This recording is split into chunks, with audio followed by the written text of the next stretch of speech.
एक तरफ कहा जाता है कि डीएलएड को प्राथमिकता अब नहीं मिलेगा, अब डीएड और बीएड दोनों समान रहेंगे, और एक तरफ वही कोर्ट यह कहता है कि 7 सितंबर तक जो है वैकेंसी पर रोक लगाया जाता है, उसको स्थगित किया जाता है, जैसा कि आप पेपर के कटिंग में देख सकते हैं।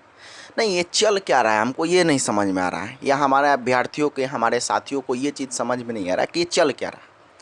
नीतीश बाबू से हम पूछना चाहते हैं कि अगर आपको बहाली करने का मन है तो कर दीजिए, चाहे वो डीएलएड को प्राथमिकता दे ना दे, बीएड को देना है ना देना, मतलब एक बार आप नियम बनाइए ना।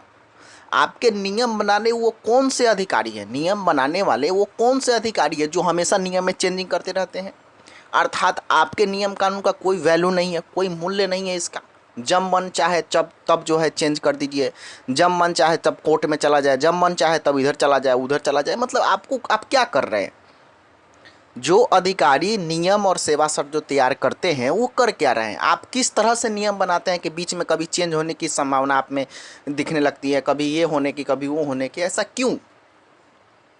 कोर्ट भी आज जो है समझिए कि व्यक्तिगत हो गया, मतलब पर्सनली हो गया, ऐसा लग रहा है। कोर्ट के आदेश के अनुसार पिछले जो एक सप्ताह में जो भी जो कोर्ट का आदेश आया है उसमें ऐसा लग रहा है कि हर एक एक व्यक्ति, कोई भी व्यक्ति अगर केस कर दे उस पर कोर्ट जो है आराम से एक्शन ले रही है, उसके बाद उसको स्थगित कर देना, उसको जो है उस पर ये स्टे लगा देना। मतलब ये क्या हो रहा है बताइए आप। कोर्ट में जब हम इन चीज़ों को देखते हैं कि एक व्यक्ति, दो व्यक्ति, 5 व्यक्ति, 10 व्यक्ति मिलकर केस कर रहा है, मतलब ऐसा लग रहा है कि कोर्ट तो समझिए कि लोगों के अधीन हो गया कि हाँ आप जैसे कहेंगे वैसे हम कर देंगे। सरकार के अधीन हो गया, सरकार जैसे कहेगी वैसे हम कर देंगे, हमको कोई दिक्कत नहीं है। पेपर में 5-7 दिन से जो आप न्यूज पढ़ रहे हैं उससे तो हमको यही अंदाज़ा लग रहा है, और हमको क्या, सभी अभ्यर्थियों के जितने भी शिक्षक बंधु हैं सभी लोगों को यही अंदाज़ा लग रहा होगा। मतलब लोकतांत्रिक व्यवस्था में ऐसा कुछ हो गया कि कोर्ट अभी भी स्वतंत्र नहीं है, किसी के अधीन चल रहा है, जो कि एक बहुत बड़ा निंदनीय है। मतलब हम लोगों के लिए, पूरे बिहार की जनता, भारत की जनता के लिए बहुत बड़ा जो दुखद ये है कि कोर्ट भी अब किसी के अधीन हो गया है। मतलब हाई कोर्ट की बात करें तो हाई कोर्ट भी अब किसी के अधीन हो गया कि व्यक्तिगत मतलब सुझाव पर उन्होंने अपना फैसला बदल रहा है, व्यक्तिगत सुझाव पर उसको जैसे मन है, जैसे लोग कह रहा है वैसे वो कर दे रहा है। माननीय मुख्यमंत्री जी से या माननीय शिक्षा मंत्री से बस हम एक ही आग्रह करना चाहते हैं, बहुत उब गए हैं छात्र, अब जो है आपके इस रवैये से उब गए हैं। ठीक है, अगर आपको नौकरी देनी है तो आप सीधा दे दीजिए। बहाली जो सेवा शर्त आपको बनानी है एक बार बनाइए कि हाँ ऐसे करेंगे ऐसे नहीं करेंगे। बार बार ये चेंजिंग करके जो आप बरगलाने का जो काम कर रहे हैं ना, आपको क्या लग रहा है कि जो स्टूडेंट है वो बुद्धिजीवी नहीं है, वो इंटेलेक्चुअल नहीं है, वो समझ नहीं रहे आपके हर एक भावना को, हर एक बात के हर एक जज्बात को समझ रहे हैं। आप क्या कर रहे हैं, क्या बच्चों के साथ आप खिलवाड़ कर रहे हैं, क्या हमारे शिक्षक बंधु के साथ आप खिलवाड़ कर रहे हैं, वो सारा बात बच्चे आपका समझ रहे हैं कि आप किस तरह से एक पढ़े लिखे युवा का जो है मजाक उड़ा रहे हैं। ये सारे बात जो है हमारे अभ्यर्थी समझ रहे हैं, सारे बात जो है हमारे शिक्षक समझ रहे हैं। आपको क्या लगता है कि वो लोग नहीं समझ रहे? नहीं, ऐसा कभी नहीं है।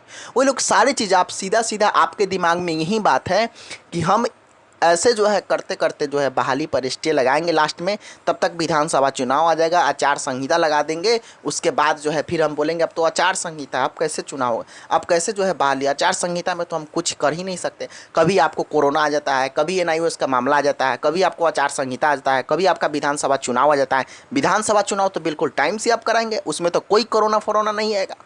लेकिन बिहार शिक्षक बहाली जब आएगा आपके सामने तो इसके सामने इतनी स्थितियाँ आपके सामने पैदा हो जाएगी कि आपको रोकना ही पड़ेगा। आप मजबूर होकर आकर के माइक में स्टेज पर बोले हैं कि हम इसके कारण स्थगित किए, वरना ये फैसला जैसे ही आ जाता तो हम इसको तुरंत चालू कर देंगे। और 31 मार्च तक जो है, पिछले 1 साल हो गया नोटिस का, जो आपने प्रारंभिक शिक्षक नियोजन का नोटिस निकला तो उसका 1 साल होने जा रहा है, लेकिन एक अभ्यर्थी अभी तक स्कूल में बहाल नहीं हुआ। क्या समझते हैं आप? वैस बिहार के उन बच्चों के भविष्य के बारे में क्या सोचते हैं जो पूरी तरह से सरकारी स्कूल पर जो है डिपेंड है?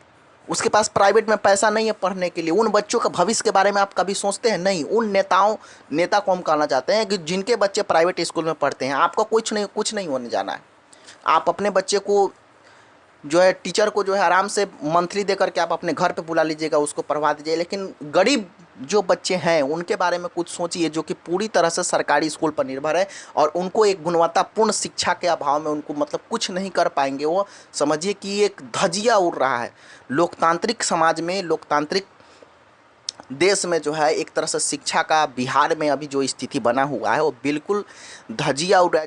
हम सभी अभ्यर्थियों से यह कहना चाहते हैं, मेरे जितने भी शिक्षक बंधु हैं, आप सभी सबसे पहले ये जो कोर्ट का चक्कर है, इधर उसको प्राथमिकता दो, उसको प्राथमिकता दो, उसको नहीं दो, उसको नहीं दो, इतना स्टे लगाया जाता है, दिसंबर वाले को तो जुलाई वाले, ये सब काम को छोड़िए। आप केस करना वगैरह वगैरह ये सब काम को छोड़िए। आप एक बार सरकार को जो नियम कानून है वो बनाने दीजिए और उस पर बहाली होने दीजिए। जो आपका अपना पक्ष है वो एक बार रखिए कि हाँ हमको हमको जो ये चीज़ होना चाहिए। और आप लोग जो सीधी सीधी जाकर जो कोर्ट में केस कर देते हैं ना, उससे आपको क्या लगता है कि हमारा बहाली हो जाएगा? नहीं, उससे कुछ नहीं होगा। उससे हानि जो है, उससे हानि सरकार को नहीं है, सरकार को हानि नहीं है। सरकार चाहती है कि केस करे, सरकार चाहती है कि बच्चे केस करें और केस करने के बाद हमारे पास मामला आए और मामला जैसे ही आए उसको हम स्थगित कर दें, क्योंकि उसको भी बहाली करने का मन नहीं है। तो आप लोग अगर इस बात को नहीं समझ रहे तो प्लीज़ इस बात को समझे और कोर्ट कचहरी का ये सब चक्कर आप लोग छोड़िए। जब तक इसको नहीं छोड़िएगा तब तक बहाली होना मतलब बहुत ज़्यादा मुश्किल है। हमको तो ऐसा लग रहा है कि बहाली होना बिल्कुल बहुत ज़्यादा मुश्किल है, क्योंकि बेरोजगार आप बैठे रह जाएंगे। इसीलिए कोर्ट कचहरी का चक्कर को छोड़कर जो भी करना है आप ज़मीनी स्तर से डायरेक्ट उनसे जाकर मिलिए, जो प्राथमिक शिक्षा निदेशक है या जो मुख्यमंत्री, शिक्षा मंत्री जो भी हो, उनसे जाकर के हम लोग मिले, हम अपने बातों को कहें, ये ज़्यादा परफेक्ट है। आप कोर्ट में डायरेक्ट चले जाते एक छोटा छोटा मुद्दा को लेकर, तो सरकार तो यह चाहती है कि हाँ कोर्ट में हमारे पास मुद्दा लेकर आया उसको हम स्थगित कर देंगे, क्योंकि वो भी चाहती है कि बहाली नहीं करेंगे। इस पर आप क्या सुझाव देते हैं, इस पर कमेंट करके ज़रूर बताइएगा और मिलते हैं फिर से आपको नेक्स्ट वीडियो में। तब तक के लिए जय हिंद, वंदे मातरम।